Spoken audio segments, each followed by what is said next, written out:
ಇಲ್ಲಿ ಆ್ಯಕ್ಚುಲಿ ಕೆಂಪು ಚಟ್ನಿ ನೋಡ್ರಿ ನಾನು ತೋರಿಸ್ತಾ ಇರೋದು ನಮ್ಮ ಉತ್ತರ ಕರ್ನಾಟಕ ಮಂದಿಗೆ ಈ ಥರದ್ದೊಂದು ಕೆಂಪು ಚಟ್ನಿ ಇಲ್ಲಾಂದರೆ ಊಟ ರುಚಿ ಅಂದರೂ ಹತ್ತಂಗಿಲ್ಲ. ಇಲ್ಲಿ ನಾನು ಮೆಣಸಿನ್ಕಾಯಿ ತಗೊಂಬಂದೆ. ಇದರಲ್ಲಿ ಕರಿಂಡಿ ಮತ್ತು ನಾನು ಕೆಂಪು ಖಾರ ಕುಡೆ ಮಾಡ್ತಾಯಿದ್ದೀನಿ. ಆ್ಯಕ್ಚುಲಿ ದ್ವಾರಿ ಮೆಣಸಿನ್ಕಾಯಿ ಇದ್ರೆ ಈ ಥರದ್ದು ದ್ವಾರಿ ಮೆಣಸಿನ್ಕಾಯಿ ಇತ್ತು ಅಂತಂದ್ರೆ ಕರಿಂಡಿ ಭಾಳ ಚೆನ್ನಾಗಿ ಆಗ್ತೈತಿ. ಅಂದರೆ ದ್ವಾರಿ ಅಂತಂದ್ರೆ ಇತ್ತಾಗ ಹಣ್ಣು ಆಗಿರಬಾರ್ದು, ಇಲ್ಲ ಹಸಿಕಾಯಿನೂ ಇರಬಾರ್ದು, ಆ ಥರದ್ದು ಭಾಳ ಟೇಸ್ಟ್ ಆಗುತ್ತೆ. ಇಲ್ಲ ಹಸಿಕಾಯಿಂದನೂ ಕರಿಂಡಿ ಮಾಡ್ಬೋದು. ಇದರಲ್ಲಿ ನಾನು ಒಂದು ಅರ್ಧ ಕರಿಂಡಿ ಮತ್ತು ಅರ್ಧ ಕೆಂಪು ಖಾರ ಮಾಡ್ತಾಯಿದ್ದೀನಿ. ಒಂದು ಸ್ಕೂಲ್ ಹುಡುಗ ಪಾಪ ಹಚ್ಕೊಂಡು ಮಾರ್ತಾ ಇದ್ದ, ಅವನಿಗೂ ಹೆಲ್ಪ್ ಆಗುತ್ತೆ, ಹಾಗೆ ನಾವು ತಿಂದಂಗೆ ಆಗುತ್ತಲ್ಲ ಅಂತ ತಗೊಂಬಂದೆ. ಇದರಲ್ಲಿ ಸ್ವಲ್ಪ ಪ್ರಮಾಣದಲ್ಲಿ ಖಾರದ ಚಟ್ನಿ ಹಾಗೆ ಉಳಿದಿದ್ದೆಲ್ಲ ನಾನು ಕರಿಂಡಿ ಮಾಡ್ತಾಯಿದ್ದೀನಿ. ನಾವು ನಮ್ಮ ಮಂದಿಯವ್ರಿಗೆ ಹೋಗ್ತೀವಿ ಕಿಳ್ಳೆಗಾಂವ್ ಬಸವಣ್ಣ ಮಹಾರಾಷ್ಟ್ರ ಕಡೆ. ಅಲ್ಲಿ ನಮಗೆ ಪೂಜಾರಿ ಒಬ್ಬರು ಪಾಪ ಹೆಣ್ಮಗಳು ನಮಗೆ ಈ ಥರ ಖಾರ ಚಟ್ನಿ ಮಾಡಿಕೊಡ್ತಾರೆ. ಸಿಂಪಲ್ಲು, ನಾನು ಏನೂ ಹಾಕಲ್ಲ, ಇಷ್ಟೇ ಹಾಕಿ ಮಾಡಿರ್ತೀನಿ, ಚೆನ್ನಾಗಿರ್ತೈತಿ ಅಂತ ಹೇಳಿ ಕೊಟ್ಟಿದ್ಲು. ಅದಾದಮೇಲೆ ಒಂದು 4-5 ಸಲ ಮಾಡಿದೆ ನಾನು. ಎಲ್ಲರೂ ಇಷ್ಟಪಟ್ಟು ತಿಂತಾರೆ. ಏನಿಲ್ಲ, ಇದು ಹಣ್ಣಿಗೆ, ಮೆಣಸಿನ ಹಣ್ಣಿಗೆ ಉಪ್ಪು, ಜೀರಿಗೆ ಮತ್ತು ಬೆಳ್ಳುಳ್ಳಿ ಇಷ್ಟೇ ಹಾಕಿ ರುಬ್ಬಿಡೋದು. ಅವಳೆಲ್ಲ ಹಾಕಿಬಿಟ್ರೆ ಕಪ್ಪು ಹೊಡಿತೈತಿ, ನಾನು ಇಷ್ಟೇ ಹಾಕಿ ಮಾಡಿರ್ತೀನಿ ಅಂತ ಹೇಳಿದ್ಲು. ನಿಜವಾಗ್ಲೂ ಆಶ್ಚರ್ಯ ಅನಿಸಿತ್ತು.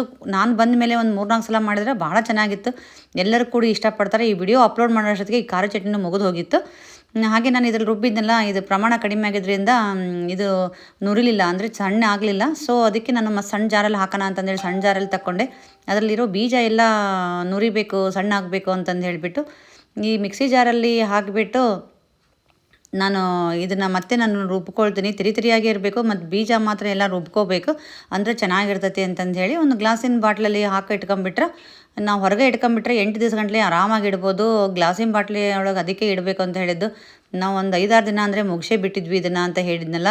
ಹಾಗಾಗಿ ಮತ್ತೆ ಇದನ್ನು ಉಳಿದಿದ್ದು ಮೆಣಸಿನ ಹಣ್ಣನ್ನು ಕರಿಂಡಿ ಮಾಡೋಣ ಅಂತಂದು ಹೇಳಿಬಿಟ್ಟು ಇದನ್ನು ಗ್ಲಾಸಿನ ಬಾಟ್ಲಲ್ಲಿ ತೆಗೆದಿಟ್ಟಿದ್ದೀನಿ. ಆಲ್ಮೋಸ್ಟ್ ಏನಂದ್ರೆ ಮಣ್ಣಿನ ಗಡಿಗೆ ಗ್ಲಾಸಿನ ಬಾಟ್ಲಲ್ಲಿ ತೆಗೆದಿಟ್ರೆ ತುಂಬ ಚೆನ್ನಾಗಿರ್ತೈತಿ.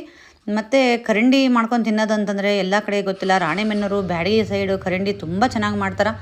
ನನ್ನ ತವ್ರ ಮನೆ ಕದರಮಂಡ್ಲಿಗೆ ಬ್ಯಾಡಗಿ ತಾಲೂಕಾಗಿದ್ದರಿಂದ ಆ ಕಡೆ ಎಲ್ಲ ತುಂಬ ಚೆನ್ನಾಗಿ ಕರಿಂಡಿ ಮಾಡ್ತಾರೆ. ನಾವು ರೆಗ್ಯುಲರಾಗಿ ಕರಿಂಡಿ ಇದ್ದರೆ ಮಾತ್ರ ಊಟ ಮಾಡ್ತೀವಿ. ಅದನಂತರ ಉಪ್ಪಿಟ್ಟಿಗೆ, ಅನ್ನಕ್ಕೆ, ಹಾಗೆ ಬಿಸಿ ಬಿಸಿ ರೊಟ್ಟಿಗೆ ಎಲ್ಲ ಹಚ್ಕೊಂಡು ತಿನ್ಬೋದು. ಏನೂ ಇಲ್ಲಪ್ಪ ಅಂತಂದ್ರೂ ಕೂಡ ಕಟ್ಕೊಳ್ ರೊಟ್ಟಿ ಜೊತೆಗೆ ಈ ಥರದ್ದೊಂದು ಹಿಂಡಿ ಇದ್ಬಿಟ್ರೆ ಸಾಕು. ಏನು ನಾನು ಮಿಕ್ಸಿ ಜಾರ್ ತೊಗೊಂಡಿದ್ದಲ್ಲ, ದೊಡ್ಡ ಮಿಕ್ಸಿ ಜಾರು, ಅದೇ ಮಿಕ್ಸಿ ಜಾರಲ್ಲಿ ಉಳಿದಿರೋ ಮೆಣಸಿನ ಹಣ್ಣು ಹಾಕಿಬಿಟ್ಟು ಕರಿಬೇವು, ಬೆಳ್ಳುಳ್ಳಿ, ಜೀರಿಗೆ. ಇಲ್ಲಿ ನೋಡಿರಿ, ಕರಿಂಡಿಗೆ ಮೇನ್ ಅಂತಂದ್ರೆ ಹಸಿ ಮೆಣಸಿನ್ಕಾಯಿ ಆಗಿತ್ತಂದರೆ ಅದಕ್ಕೆ ನಾವು ಇಲ್ಲಿ ಅಗಸೆ ಹಾಕಬೇಕು.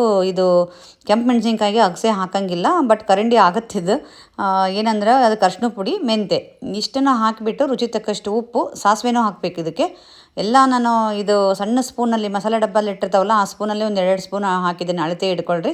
ಇದಕ್ಕೆ ಒಂದು ಸ್ವಲ್ಪ ಬೆಲ್ಲನೂ ಕೂಡ ಹಾಕ್ತೇನೆ ನಾನು, ಚೆನ್ನಾಗಿರುತ್ತೆ. ಹಾಗೆ ಇಲ್ಲಿ ಕರಿ ಉಪ್ಪು ಹಾಕಿದ್ದೇನೆ ನಾನು, ಬ್ಲ್ಯಾಕ್ ಸಾಲ್ಟ್, ಸ್ವಲ್ಪ ಬೆಲ್ಲ ಹಾಕಿದ್ದೇನೆ ನೋಡಿ.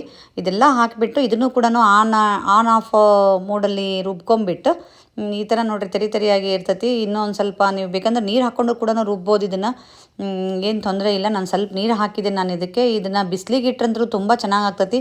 ಬಟ್ ಇವಾಗ ಮಳೆಗಾಲ ಅಲ್ಲ, ಬಿಸಿಲಿಗೆ ಇಡದೇ ಇದ್ದರೂ ಕೂಡ ಟೇಸ್ಟ್ ಇರ್ತೈತಿ, ಇಲ್ಲ ಅಂತಲ್ಲ. ಬಿಸಿಲಿಗೆ ಇಷ್ಟಷ್ಟು ಹುಳಿ ಬರುತ್ತೆ ಅಂತಂದೇಳಿ, ಹುಳಿ ತಿನ್ನೋರಿಗೆ, ಹುಳಿ ಇಷ್ಟಪಡೋರಿಗೆ ಬಿಸಿಲಿಗೆ ಇಟ್ಕೊಂಡು ತಿನ್ಬೋದು. ನೋಡಿರಿ ಈ ಥರ ಈ ಲೆಕ್ಕಕ್ಕೆ, ಈ ಹದಕ್ಕೆ ಬಂತು ಇದು. ಇದನ್ನು ಕೂಡ ಒಂದು ಗ್ಲಾಸ್ ವೇರಲ್ಲಿ ಹಾಕಿಡ್ಕೊಂಡ್ರೆ, ಆ್ಯಕ್ಚುಲಿ ಮಣ್ಣಿನ ಗಡಿಯಲ್ಲಿ ಅರಿಬಿ ಕಟ್ಟಿಬಿಟ್ಟು, ಮಣ್ಣಿನ ಗಡಿಯಲ್ಲಿ ಹಾಕಿಬಿಟ್ಟು ಅರಿಬಿ ಕಟ್ಟಿಬಿಟ್ಟು ಬಿಸಿಲಿಗೆ ಇಡ್ತಾರೆ. ಇಲ್ಲಾಂದ್ರೆ ಗ್ಲಾಸ್ ಬಾಟ್ಲಲ್ಲಿ ಹಾಕಿ ಇಟ್ರೂ ಕೂಡ ಚೆನ್ನಾಗಿರ್ತೈತಿ. ಇದು ಏನಂದ್ರೆ ಒಂದು 2 ತಿಂಗಳ ಗಂಟಲೆ ಇಟ್ಕೊಂಡು ತಿನ್ಬೋದು. ಇದರಲ್ಲಿ ಗುಡ್ ಪ್ರೋಬಯೋಟಿಕ್ ಇರ್ತೈತಿ, ಹೆಲ್ತಿ ತುಂಬ ಒಳ್ಳೆಯದು. ಅದಕ್ಕೆ ಹಿರಿಯರು ಈ ಥರದ್ದೆಲ್ಲ ಚಟ್ನಿ ಮಾಡ್ಕೊಂಡು ತಿಂದಿದ್ದಾರೆ ಅಂತಂದೇಳಿ ನನಗನ್ಸುತ್ತೆ. ಇಲ್ಲಿ ನೋಡಿರಿ, ನಾನು ಇದನ್ನು ಈ ಬಾಟ್ಲಲ್ಲಿ ಹಾಕಿಡ್ಕೊಂಡೆ. ಇದು ಕೆಂಪು ಖಾರನ ಒಂದು ಬಾಟ್ಲಲ್ಲಿ ಹಾಕಿಡ್ಕೊಂಡೆ. ಸಖತ್ ಇರ್ತೈತಿ. ಒಂದು ಸಲ ಟ್ರೈ ಮಾಡಿ ನೋಡಿರಿ. ಹಾಗೆ ಈ ವಿಡಿಯೋ ಇಷ್ಟ ಆಯ್ತಂದರೆ ಲೈಕ್ ಮಾಡಿ ಮತ್ತು ಕಮೆಂಟ್ ಮಾಡಿ, ನೀವು ಕೂಡ ಮಾಡ್ತೀರೇನೋ ಅಂತಂದೇಳಿ. ಇನ್ನೂ ಸಬ್ಸ್ಕ್ರೈಬ್ ಮಾಡ್ಕೊಳ್ಳದೆ ನೋಡ್ತಾ ಇದ್ದೀನಿ ಅಂದರೆ ಪ್ಲೀಸ್ ಸಬ್ಸ್ಕ್ರೈಬ್ ಮಾಡ್ಕೊಳ್ರಿ. ನಿಮ್ಮೆಲ್ಲರ ದಿನ ನಗುವಿಂದ ಸ್ಟಾರ್ಟ್ ಆಗಿ ನಗುವಿಂದ ಎಂಡ್ ಆಗಲಿ. ವಿಡಿಯೋ ನೋಡಿದ್ದಕ್ಕಾಗಿ ಧನ್ಯವಾದಗಳು. ನಿಮ್ಮ ಕಮೆಂಟ್ಗಾಗಿ ನಾನು ವೇಟ್ ಮಾಡ್ತಾ ಇರ್ತೀನಿ. ಪ್ಲೀಸ್ ಕಮೆಂಟ್ ಹಾಕೋದನ್ನು ಮಾತ್ರ ಮರಿಬೇಡಿ. ನಿಮ್ಮ ಫ್ರೆಂಡ್ಸ್ಗೆಲ್ಲ ಶೇರ್ ಮಾಡಿ.